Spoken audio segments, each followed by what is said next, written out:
Praise the Lord. Welcome to our channel.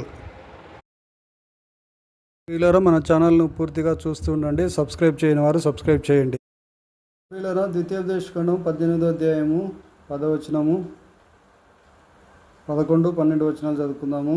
తన కుమారునైనను తన కుమార్తెనైనను అగ్నిగుండము దాటించు వానినైనను శకునము చెప్పు సోదెగానినైనను మేఘ శకునములను కానీ సర్పశకునములను కానీ చెప్పువానినైనను చిల్లంగి వానినైనను మాంత్రికునినైనను ఇంద్రజాలకునినైనను కర్ణపిశాచిని అడుగువానినైనను దయ్యముల వద్ద విచారణ చేయువానినైనను మీ మధ్య ఉండనీయకూడదు. వాటిని చేయు ప్రతివాడును యెహోవాకు హేయుడు. ఈ హేయములైన వాటిని బట్టి నీ దేవుడైన యెహోవా నీ ఎదుట నుండి ఆ జనములను వెళ్ళగొట్టుచున్నాడు. కాబట్టి క్రీస్తునందున ప్రియులరా, మరి ఇటువంటి పాపాలు చేసే వారు ఎవరైనా ఉన్నట్లయితే మరి క్షమాపణ అడుక్కొని సరి చేసుకున్నట్లయితే ఆయన నమ్మదగిన వాడు, నీతిమంతుడు కనుక ఆయన మన పాపములను క్షమించి సమస్త దుర్నీతి నుండి కడిగి పవిత్రులుగా చేస్తాడు. దేవుని యొక్క రాజ్యానికి వారసులుగా మారుస్తాడు.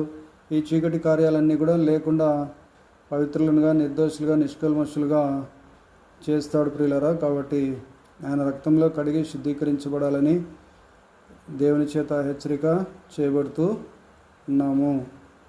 ఆమేన్.